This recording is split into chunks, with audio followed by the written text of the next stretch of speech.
तो कैसे आप लोग, उम्मीद करता हूँ आप लोग अच्छे से होंगे और बहुत ही मज़े में होंगे। तो भाई साहब क्रिकेट की दुनिया से बहुत बहुत बड़ी खबरें आ रही है।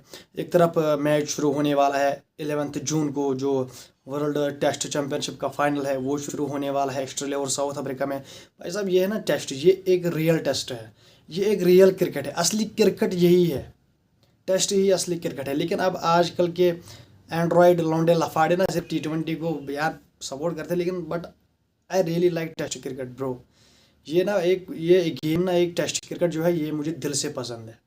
टेस्ट और वनडे, T20 को मैं उतना लाइक नहीं करता, वो ना कुछ 1 घंटे का 2 घंटे। लेकिन भाई साहब टेस्ट जो है ना, that is the test. Test test ही है। तो भाई साहब 11 जून से जो शुरू होने वाला है फाइनल वर्ल्ड टेस्ट चैंपियनशिप का, अभी कुछ दिनों के दूरी पर है वो। तो भाई साहब उसमें साउथ अफ्रीका ने स्टुअर्ट बर्ड, क्या कहते हैं, इंग्लैंड का जो बॉलर है जिसने पिछले साल शायद रिटायरमेंट दी है, ये कन्फर्म है मुझे, लेकिन ये नहीं पता कि पिछले साल या उससे पिछले साल दी है। तो भाई साहब लेकिन उन्होंने उसको क्या कहते हैं, इसको मेंटोर बॉलिंग कोच मान लो आप उसको रखा है, ताकि उसको पता है वहाँ की कंडीशंस के बारे में, वहाँ कैसा बॉल चलता है, कहाँ पिच करना पड़ता है, कहाँ पर सीम मिलेगी, कहाँ पर हमें मदद मिलेगी। तो भाई साहब साउथ अफ्रीका के बॉलर्स को ये एक बेनिफिट क्रिकेट साउथ अफ्रीका ने दिया है कि उनको वर्ल्ड का नंबर 1 बॉलर उनके साथ रखा है, जो कि उसी कंट्री का है, जो कि उन ग्राउंडों में खेला है। तो भाई साहब उसको साउथ अफ्रीका ने हायर किया है इस टेस्ट मैच के लिए जो फाइनल है। तो भाई साहब ये साउथ अफ्रीका के लिए बहुत ही अच्छी बात है। उन्होंने क्रिकेट को समझा, उन्होंने वहाँ कहा कि हमारे पास एक्सपीरियंस नहीं है जितना जितना ऑस्ट्रेलिया के पास एक्सपीरियंस है, लेकिन हमारे पास जो लड़के हैं वो बहुत कुछ कर सकते हैं, इनमें बहुत कुछ करने का दम है। तो हमने क्या स्टुअर्ट बोर्ड को इसलिए रखा अपने साथ ताकि ये बंदा यही का है, इसको यहाँ के वेदर का पता है, यहाँ के पिचेस का पता है, ग्राउंड्स का पता है। तो भाई साहब ये एक अच्छी बात है साउथ अफ्रीका के लिए, ताकि उनको मदद मिले, उनको स्टुअर्ट बोर्ड अपना एक्सपीरियंस शेयर करे जो कि उसने वहाँ पर किया है। उसको पता होगा कि यार कहाँ कहाँ पर कौन सी बॉल या किस पिच पे कहाँ पर बॉल करनी है। तो ये सब वो उनको शेयर करेगा, उनको बता देगा। और भाई साहब बात करेंगे इंडिया और इंग्लैंड के दरमियान जो 20 जून से शुरू होने वाली है टेस्ट सीरीज़, 5 मैचों की टेस्ट सीरीज़। लेकिन इसमें दुख की बात यह है कि ना रोहित शर्मा है और ना विराट कोहली है। सब कुछ लोग कहते थे यार फैंस ही नहीं आ रहे, ना फैंस आए यार, तो फिर विराट कोहली और क्या कहते हैं इसको, विराट कोहली और रोहित शर्मा को वापस ला तो फैंस आएंगे। तो भाई साहब ये उनको बोर्ड ने नहीं कहा कि आप रिटायरमेंट दे दो, उन्होंने अपना पर्सनल डिसीजन लिया। भाई साहब उन्होंने उस डिसीजन को अपने बैक किया और उन्होंने बोर्ड को बता दिया हमें नहीं खेलना आगे। तो बोर्ड ने उनके डिसीजन को रेस्पेक्ट दी और उनको कहा यू आर वेलकम, कोई बात नहीं, यू कैन गो। तो भाई साहब ये बात है। और कुछ हमारे है ना यार, कुछ फैंस जो सिर्फ विराट के पीछे पड़े हैं, जो रोहित के पीछे पड़े हैं, यार उससे आगे भी दुनिया है, उससे आगे शुभमन गिल है, उससे आगे ऋषभ पंत है, उससे आगे KL राहुल है, समझ रहे हो, उससे आगे जसप्रीत बुमराह है। तो बहुत खिलाड़ी है उनसे आगे भी, तो अब इनको सपोर्ट करो। तो भाई साहब कुछ लगना चाहिए कि यार इंडिया की टीम है, लेकिन जो वहाँ पर एक जर्नलिस्ट था जो वहाँ पर वीडियो बना रहा था जब इंडिया की टीम प्रैक्टिस करने गई, तो उसने कहा यार नो क्राउड नो फैंस, लोग है ही नहीं। तो ये एक गलत इमेज आ रहा है इंडिया में। तो भाई साहब आप इनको भी सपोर्ट करो। तो बाकी बुमराह तो अकेला मुझे लगता है सबको संभाल लेगा, लेकिन भाई साहब उसको इतना थकाओ भी मत कि वो फिर इंजर्ड हो जाए, समझ रहे हो आप। फिर इतना थका देते हैं बुमराह को भाई साहब, उसको इतने ओवर्स कराते वो बेचारा फिर 1 साल के लिए बाहर हो जाता है। जैसे चैंपियंस ट्रॉफी में ऑस्ट्रेलिया टूर में वो इंजर्ड हुआ, फिर चैंपियंस ट्रॉफी से भी बाहर हो गया, लेकिन फिर भी इंडिया ने जीत ली। इंडिया ने दिखा दिया हम किसी एक पर डिपेंड नहीं करते, वी आर मैच विनर्स। तो ये सब पता है हमें, समझ रहे हो आप। तो बहुत एक्साइटिंग क्रिकेट आने वाली है आगे, आप सबको भी मज़ा आएगा, हमें भी मज़ा आएगा, क्योंकि यार test is test, real cricket is test. मैं आपको एक बताता हूँ, दिल से बताता हूँ, I don't like T20s, I like test cricket.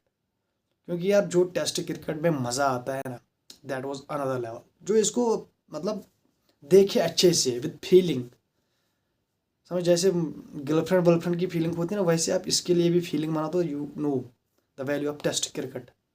Amazing, बहुत मज़ा आता है भाई साहब इसको देखने में, क्योंकि यार मुझे पसंद सबसे ज़्यादा टेस्ट क्रिकेट ही है। लेकिन ऑब्वियसली मैं आपको एक बात बताता हूँ, ऑस्ट्रेलिया में, इंग्लैंड में, इन 2 कंट्रीज़ में और साउथ अफ्रीका में, इन 3 कंट्रीज़ में मुझे टेस्ट क्रिकेट देखने को मज़ा आता है। बाकी इंडिया में भी मज़ा आता है, लेकिन बाकी वेस्ट इंडीज़, बांग्लादेश, श्रीलंका, पाकिस्तान, यार इनमें तो मुझे बिल्कुल भी मज़ा नहीं आता। मतलब वहाँ पर टेस्ट क्रिकेट, जैसे उनके टेस्ट क्रिकेट के लिए जगह ही नहीं है लोगों के पास, मतलब उन्होंने ऐसे इग्नोर कर दिया है। बेसिकली जो पाकिस्तान और बाकी ये क्या कहते हैं बोर्ड्स है, इनको ना, इनके लोगों को ये टेस्ट क्रिकेट इसको प्रायोरिटी नहीं देते हैं। लेकिन जो ये बड़े कंट्रीज है जैसे like India, Australia, England, south Africa, तो ये सब तो इसको सबसे ऊपर मानते हैं बाकी क्रिकेट से, ओडीआई से भी और T20 से। तो लिटरली मुझे सबसे ज़्यादा जो फॉर्मेट है क्रिकेट का वो है टेस्ट, वो मुझे सबसे ज़्यादा पसंद है। तो भाई साहब बात करेंगे पाकिस्तान क्रिकेट बोर्ड की, तो भाई साहब वहाँ पर कुछ और हलचल होने वाली है, बहुत कुछ होने वाला है पाकिस्तान में। क्योंकि यार अभी तक वो बात कर रहे थे जो सौद शकील है उसको हम रिप्लेस करेंगे, क्या कहते हैं इसको, शान मसूद को हम हटा देंगे, तो सौद शकील टेक ओवर कर देगा भाई साहब टेस्ट कैप्टन बनेगा सौद शकील। लेकिन अब सलमान अली आगा जब से T20 का कप्तान बना है, तो भाई साहब अब बातें हो रही है कि अब रिजवान को भी हटाओ और शान मसूद को भी हटाओ, तो सलमान अली आगा को आप तीनों फॉर्मेट का कैप्टन बना दो। भाई साहब ये ठीक नहीं हो रहा है मेरे हिसाब से, क्योंकि आप एक बंदे को 1-2 सीरीज़ के बेसिस पर आप पूरे फॉर्मेट का कप्तान बना दोगे, तो दिस इज़ नॉट गुड। तो भाई साहब रिजवान ने कौन सी गलत कैप्टनसी की है, तो उसने तो साउथ अफ्रीका को भी हरा दिया, वो भी क्लीन स्वीप कर दिया वहाँ पर। उसने तो ऑस्ट्रेलिया को भी हरा दिया। तो भाई साहब उसने जो क्या न्यूजीलैंड में हारा, तो एक सीरीज़ तो हारी है, बाकी तो रिजवान ने आउट क्लास किया है सबको। अब चैम्पियंस ट्रॉफी में उसकी परफॉर्मेंस ठीक नहीं थी, तो ये तो आपको पता ही था। तो you are not up to the mark, तो you are baseless, you are corrupted board, मेरे हिसाब से लग रहा है मुझे। सिर्फ बाबर के पीछे पड़े हो, बाकी खिलाड़ी जो है हसन नवाज, क्या कहते सैम अयूब, क्या कहते हैं मोहम्मद हारिस, इनको तो बैक करो भाई।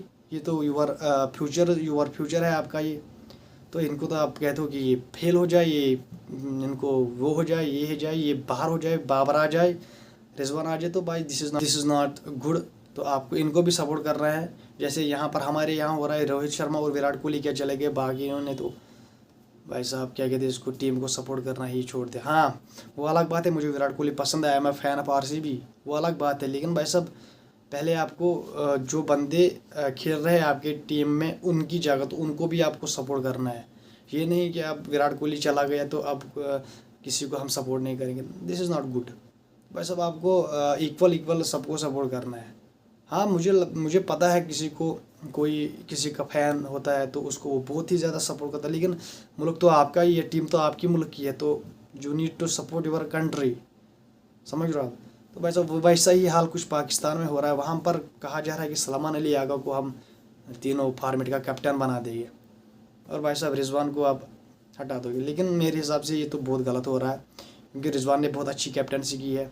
उसने कुछ सीरीज़ें, आप 4 सीरीज़ उसने खेली है, उसमें से आई थिंक 3 सीरीज़ें उसने आपको जिताया है, और एक वो हारा है जो कि क्या कहते हैं इसको, न्यूजीलैंड में हारा है, और चैम्पियंस ट्रॉफी हरा दी है उसने।